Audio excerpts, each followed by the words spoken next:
Bonjour, aujourd'hui je vais vous présenter le logiciel donc constructeur pour programmation des cartes mères. Vous allez vous rendre compte du travail que ça peut représenter. Vous voyez là, le poêle est en démarrage, la flamme commence. Ce qui s'est passé juste avant de démarrer la vidéo, donc j'ai dit au poêle que pendant 70 secondes il devait allumer la bougie et rien d'autre. Puis après ces 70 secondes, il allume la vis sans fin et l'extracteur de fumée. Donc ici, on voit très bien que la vis sans fin fonctionne, elle est on, la bougie, elle est on. C'est en fait tout ce qu'on demande. L'expulseur est on, la température ambiante que j'ai demandé est de 20 degrés. Hein, donc ça, c'est tout ce qu'on lui demande. Et là, c'est ce qui se passe en temps réel. Donc, là, l'extracteur de fumée, la température en cheminée est de 41 degrés, ça va s'élever très vite, 42, vous voyez. Température tour minute de l'expulseur est de 2095, donc c'est ce que j'ai programmé auparavant. Et la puissance active juste après le démarrage sera la puissance maximum de 5. La température ambiante, on est dans mon garage aujourd'hui, et il fait 15,5 degrés. Voyons ensemble les autres paramètres, le temps que le poêle démarre. Vous voyez, la température entre-temps est déjà de 47 degrés et la vis sans fin tourne à 1,50 secondes, toutes les 4 secondes. Maintenant, passons dans la configuration. Maintenant, nous sommes dans la configuration du poêle. Donc, tangentiel s'est mis en marche. Donc le type de moteur, il faut choisir le type de moteur, ça c'est d'après la fabrication du moteur. Il y a type 0, 1, 2, 3 et ainsi de suite. Là, s'il y a un deuxième moteur d'expulseur, il se trouve ici pour les chaudières. Nombre de ventilateurs, enfin vous voyez tous les paramètres qu'il existe. Le contrôle de la vis sans fin, le contrôle de tour minute de la vis sans fin, il n'est pas coché. Donc le frein de vis sans fin, dans ce cas-ci, je l'ai coché. La période de vis sans fin, c'est coché. Vous voyez, on va parcourir un petit peu simplement. Le type de vis sans fin. La période, vous voyez, elle est mise sur 4 secondes. Donc l'espace-temps du poêle appelé est de 4 secondes. Dans ces 4 secondes, il met 1,8 secondes du pellet. Donc ici en haut, on a le contrôle de tour minute expulseur qui est coché. Hein? Le contrôle des débits d'air n'est pas coché parce qu'il n'est pas équipé du débit d'air. Donc pour l'allumage B, c'est coché aussi. Voilà. Donc ici on a le fan. Le fan, pour que vous compreniez, c'est le tangentiel. Je lui ai dit de tourner à 520 en puissance 1 et à 900 en puissance 5. On appuie sur interpolation, ça fait le calcul et ça met la progression de 1 à 5. Même chose s'il avait un deuxième ventilateur et un troisième ventilateur. Donc c'est possible, vous voyez, tout est possible. Vous voyez ici encore réglage de température. Le fan minimum, hein, le temps pour allumer le tangentiel, la température doit être de 65 degrés. Une fois la température atteinte, donc le ventilateur envoie de l'air chaud dans l'habitation. Nous voici dans le tableau de contrôle. Donc on va parler exclusivement de la fonction EcoStop. Donc le poêle démarre, met la température demandée dans l'habitation et puis va s'éteindre, attend un delta de 2 degrés et se remettre en marche. Mais vous voyez ici, on lui dit attendre avant de se réallumer 15 minutes pour qu'il ne passe pas son temps à s'allumer et s'éteindre. Le temps de off, donc d'arrêter, 15 minutes supplémentaires, ce qui fait un équilibre. Et un delta de 2 degrés, donc quand les 2 degrés auront chuté dans l'habitation, le poêle va redémarrer. À condition que l'espace-temps ici est écoulé. Imaginons qu'il n'a que 10 minutes qui s'est éteinte, il va attendre 5 minutes supplémentaires avant de redémarrer. Ici, on a la fonction hydro. Si je coche cette case, je ne peux pas le faire maintenant, on aurait tout un tableau avec tous les paramètres si c'était une chaudière. Maintenant, rentrons dans les alarmes. voyez les paramètres d'alarme. Voilà, le pressostat, donc c'est, si votre cheminée est bouchée, le pressostat va agir. On lui dit un retard d'alarme de 60 secondes. Pourquoi? Imaginons qu'il y a une tempête de vent et il a eu un coup de vent dans la cheminée, ce qui a activé automatiquement le pressostat. Il doit attendre 60 secondes avant de passer le poêle en sécurité. Voilà. Donc, on a ici, ça c'est dans l'explication même du logiciel, on coche cette case ou on ne la coche pas.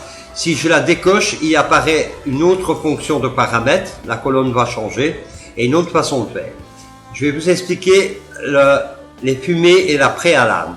Donc j'ai dit au poêle que s'il atteint 140 degrés, il est en préalarme. Donc il est prêt à passer en alarme. Mais ce logiciel est très intelligent, donc qu'est-ce qu'il va faire? Il va d'abord diminuer la puissance du poêle jusqu'à la phase 1 du poêle et attendre un delta de 10 degrés. Donc il doit redevenir à 130 degrés là et il ne passerait pas en alarme. Il va réaccélérer jusqu'à la puissance 5 et il va s'autogérer pour ne pas passer en alarme de surchauffe. Voilà, c'est un petit coin très intéressant et un avantage. Mais maintenant, imaginons que pour une raison ou pour une autre, le tangentiel, donc le ventilateur d'air ambiant, est cassé et vous n'êtes pas là. Eh bien, automatiquement, quand le poêle va atteindre la température, donc s'il ne se ventile plus, ne se refroidit plus, la température à la cheminée va s'élever, va atteindre 170 degrés et là, il passe carrément en alarme. Ici, la durée de préalarme est de 1200 secondes. Le seuil de la porte ouverte, c'est si jamais on a le calibreur d'air, à 50 litres par minute de différence, il va se mettre en sécurité.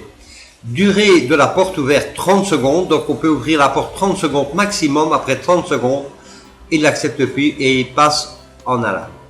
Et à 60 secondes, là, il est carrément en alarme. Et ici, on peut activer l'alarme air combustion. Maintenant, voyons les paramètres de fonctionnement. On va attendre que ça charge. Nous voici dans les paramètres de fonctionnement. Le nombre de mesures de pré-allumage 1. Mais ça, c'est pour plus tard. L'attente pour un redémarrage à chaud. Donc, c'est comme si vous éteignez le poêle et puis, ou par mégarde vous l'avez éteint. Automatiquement, on met une valeur ici d'attente avant le redémarrage à chaud. Donc, ici, dans ce cas-ci, c'est 240 secondes. Ici, vous voyez, on a le nombre de puissances qu'on désire. Donc, dans ce cas-ci, comme dans la plupart des poêles, on met 5. Voici l'endroit où ça prend du temps pour faire ce test. Vous voyez, il est marqué 1400 heures. Donc, ce poêle-ci, après 1400 heures, il va envoyer un message de service à l'utilisateur pour dire il faut faire l'entretien. Respectez bien, parce que ceci a été fait en test réel. Pendant 1400 heures, le poêle a fonctionné pour voir l'état qu'il était et vous pouvez être sûr que vous avez maximum une centaine d'heures supplémentaires et là, il faut vraiment nettoyer le poêle. Vous voyez, comme je vous l'ai dit dans les précédentes vidéos, le plus important au poêle au pellet, c'est son entretien, mais le véritable entretien, pas comme on fait d'habitude avec l'aspirateur, tirer les cendres dans le cendrier, tout ça. Non, l'entretien complet, tout ce qui comporte le système de combustion. Dans ce cas-ci, avec mes tests, vous voyez, rien que pour la programmation et le début, il y a déjà 2 heures qui se sont écoulées. Donc, il y a 2 heures de fonctionnement à la carte. La durée de préallumage 1, vous voyez, ça a une durée, c'est 70 secondes. Le 2, 70 secondes. La durée à chaud aussi, 70 secondes. La durée maximum d'allumage. Vous voyez, si par exemple votre bougie est abîmée ou quoi, ça va dépasser les 1080 secondes et le poêle passe en blocage, donc en alarme. La durée de Fire 1, donc ça démarre en plusieurs étapes, le poêle au pellet. Fir 1 est l'endroit, quand la flamme existe, on va accélérer l'extracteur de fumée pour stabiliser la combustion, et dans ce cas-ci, ça va être un temps de 120 secondes. La durée de l'extinction est de 600 secondes. La température des fumées, pour considérer le poêle allumé, est de 50 degrés. Une fois les 50 degrés, le poêle sait qu'il est en marche. La température des fumées off, donc quand vous éteignez votre poêle, le poêle doit redescendre à 40 degrés pour arrêter l'extracteur de fumée. Le delta de redémarrage à chaud doit être de 10 degrés. Le delta des fumées, donc la différence de température delta, le delta des fumées off, 0 degré. Le seuil des fumées, 10 degrés. Maintenant ici, vous voyez, retard de changement de puissance. Donc on programme pour que ça monte en palier, donc de 1, 2, 3 et ainsi de suite jusqu'à 5. On lui dit qu'il doit monter ses paliers, mais par 30 secondes. Donc 30 secondes en 1, 30 secondes en 2 et ainsi de suite. Et la diminution de puissance de la même manière. Pourquoi on programme cette différence? C'est pour que le poêle, vous n'entendez pas clac, clac, clac, clac, comme ça, des bruits de tonnes. Parfois, ça peut arriver qu'on l'entend. De dilatation thermique, ça lui permet de monter en température progressivement. Pour l'expulseur, même chose, on met 10 secondes. Et le retard de diminution doit être de 10 secondes. Donc, il va doucement aussi.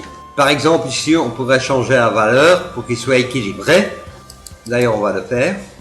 On va le mettre à 25. Vous voyez? Vous voyez, on change les valeurs. Voilà. Toutes les 25 secondes, il va changer sa vitesse de rotation. Donc, il y aura 5 secondes de différence de flottement entre l'augmentation-diminution pour la puissance, donc les granulés, et l'expulseur de fumée. Voilà, ça on a vu. Le cycle de nettoyage. Donc, pour nettoyer le cendrier, on va mettre un intervalle de 1800 secondes. La durée sera de 30 secondes et le seuil de 3. Nous sommes maintenant dans la programmation de l'allumage. Donc, le pré-allumage, la bougie est allumée. Donc, dans cette zone-ci, pré-allumage, il n'y a que la bougie d'allumée. Vous voyez, il n'y a aucune autre case qui est cochée.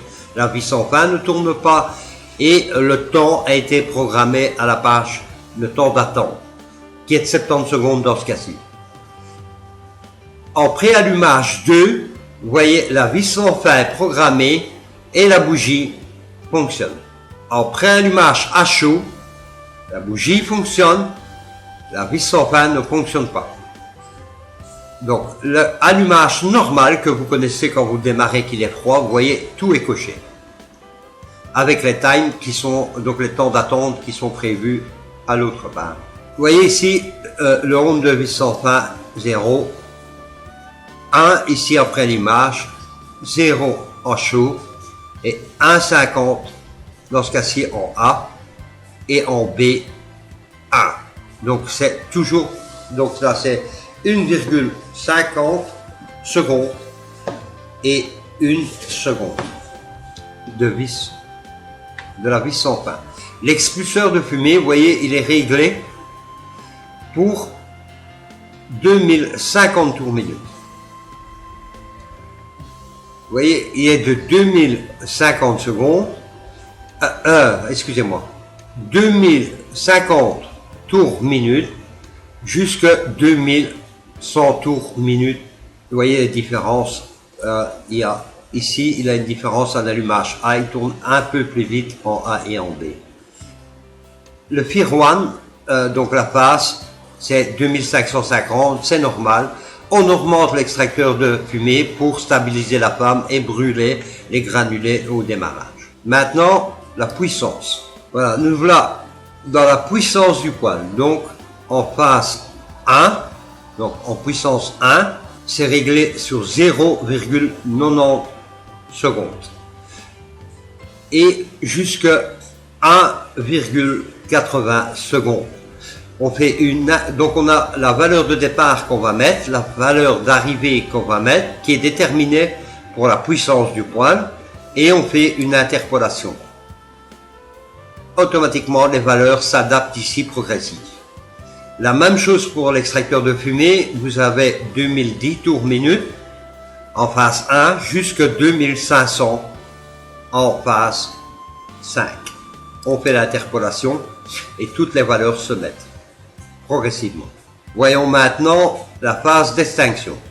Vous voyez ici, on est dans la phase d'extinction, donc automatiquement la vis sans fin ne tourne plus, à part pour le nettoyage. On a la partie nettoyage ici, là elle va tourner pendant 1,50, donc par 4 secondes. La vitesse de rotation de l'extracteur de fumée, on le met toujours au maximum pour nettoyer le brasier et vraiment souffler toutes les cendres hors du brasier. Maintenant, je vais vous montrer la phase de test. Nous voilà dans la phase de test. Donc quand on a mis la carte mère, on vient à cet endroit-ci et on va faire le test soit test automatique, donc il va voir chaque composant si c'est OK. Si jamais l'un de ces composants ne fonctionne pas ou qu'il y a un fil qui ne serait pas raccordé par exemple, automatiquement une des cases va apparaître en rouge. Ou vous pouvez faire des tests manuels et là vous choisissez élément par élément. Et vous pouvez stopper à tout moment le système de contrôle.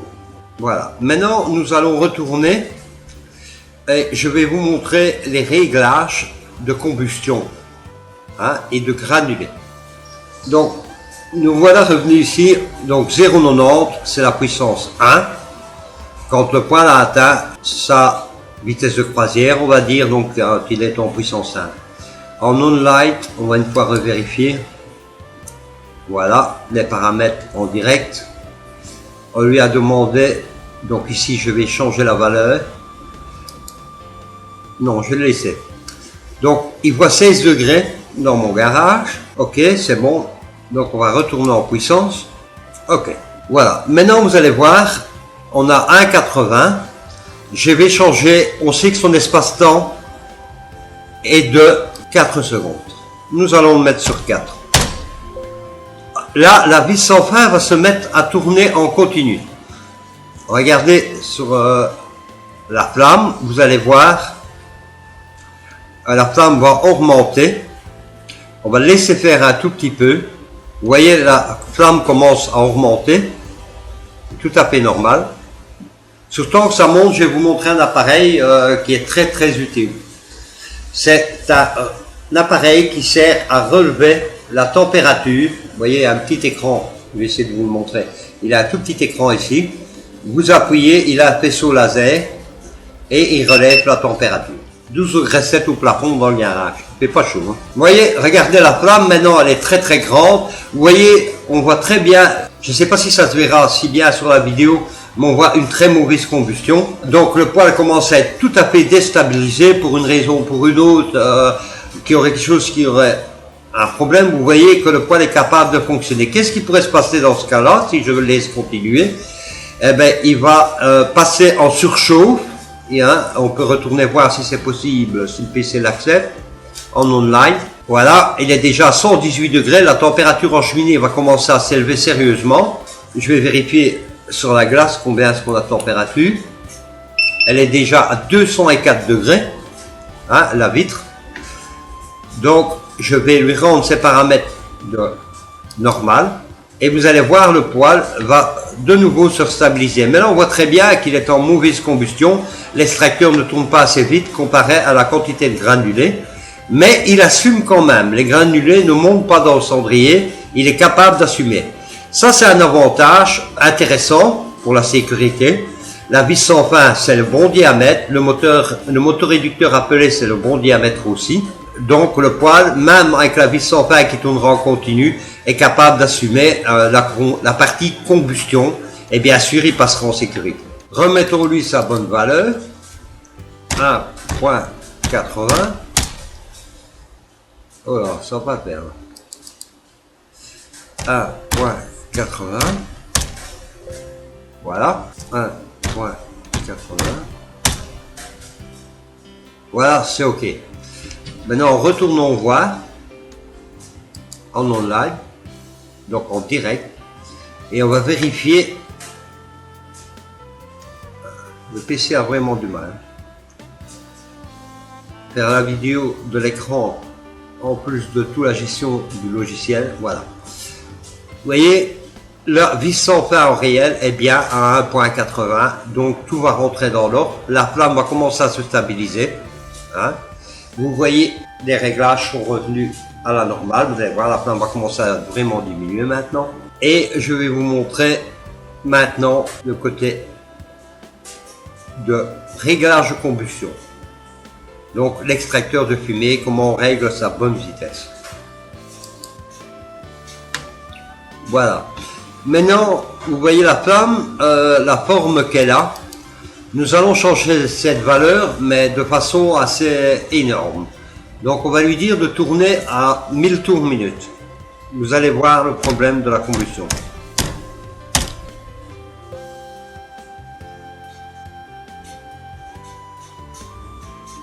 Allons voir en réel.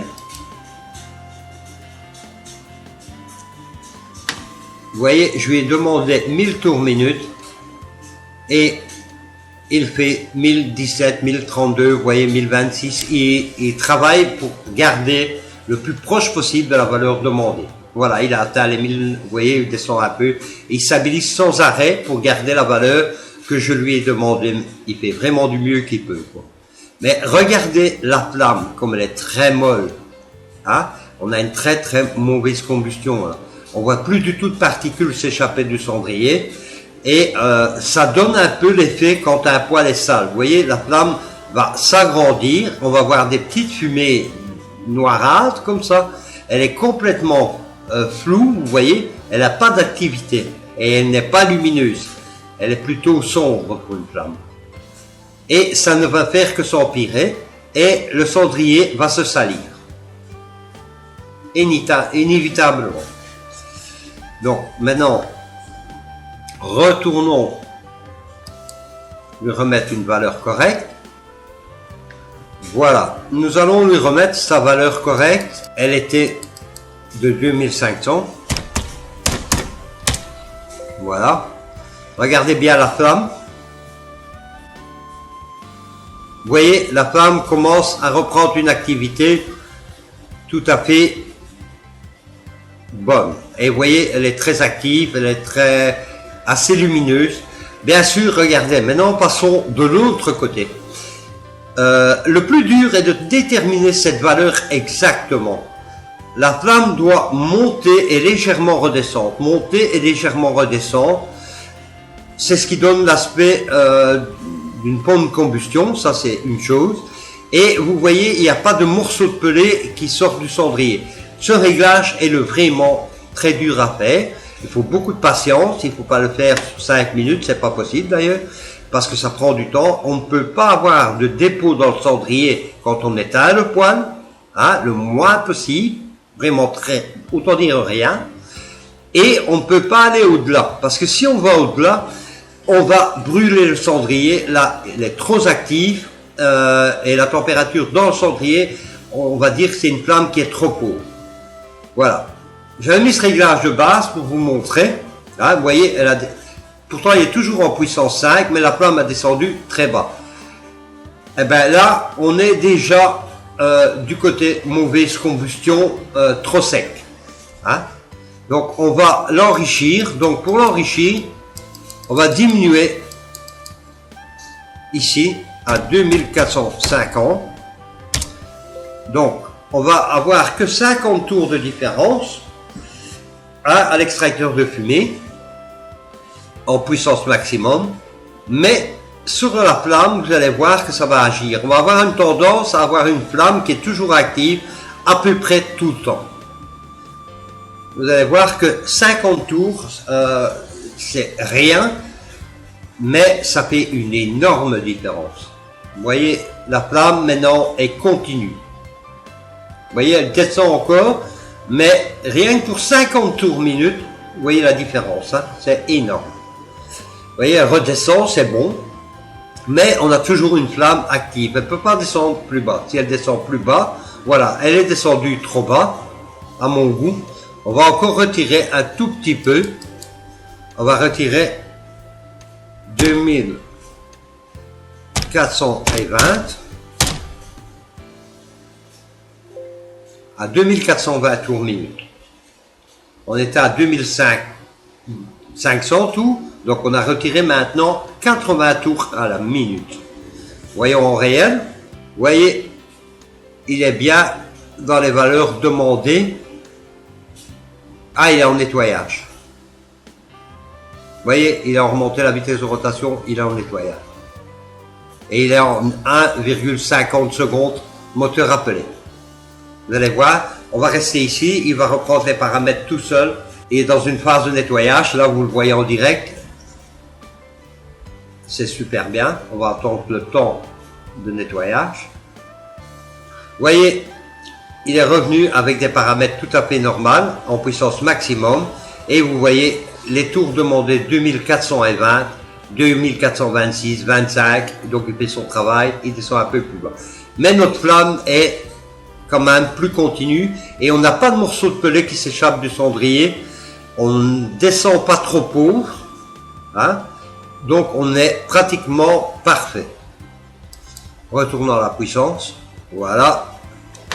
Vous voyez, la flamme est vraiment parfaite. Maintenant, je vais vérifier la température à ma cheminée, donc je vous quitte quelques secondes, le temps que j'aille relever la température. Voilà. J'ai 106 degrés à la sortie du poêle sur la buse. À l'extérieur de la buse, donc on vérifie en online, donc on va voir ce qui se passe à l'intérieur de la bulle. Elle nous dit qu'elle est à 118 degrés comparé à 106 à l'extérieur de la buse. C'est tout à fait normal. Donc c'est son refroidissement extérieur, ce n'est pas dedans. Donc c'est des valeurs vraiment super bonnes. On a un très bon échange. Petite explication aussi.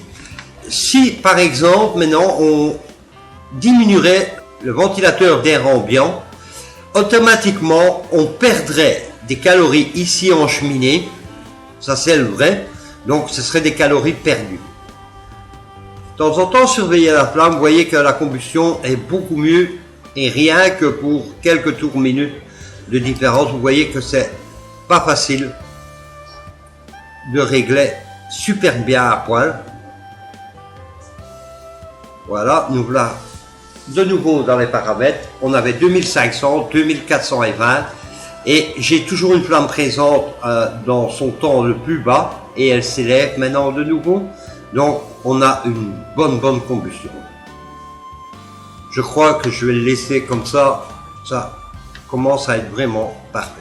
Vous voyez ici, c'est bien souvent proportionnel, hein, 0,90 à 1,80.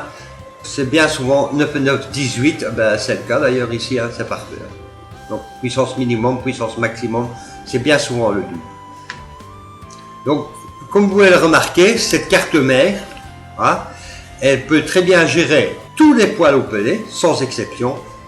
Et avec une toute petite plaquette en plus, une option qui va gérer la partie chaudière. Vous mettez cette option sur cette carte et automatiquement elle gère une chaudière. Il n'a pas de carte différente entre un 6 kW par exemple et un 14 kW. C'est toujours la même carte mère. Elle est simplement programmée différemment. Je vous remercie d'avoir regardé cette vidéo et je vous dis à bientôt dans d'autres vidéos. N'oubliez pas de vous abonner et de me laisser un petit pouce bleu si cette vidéo vous a plu.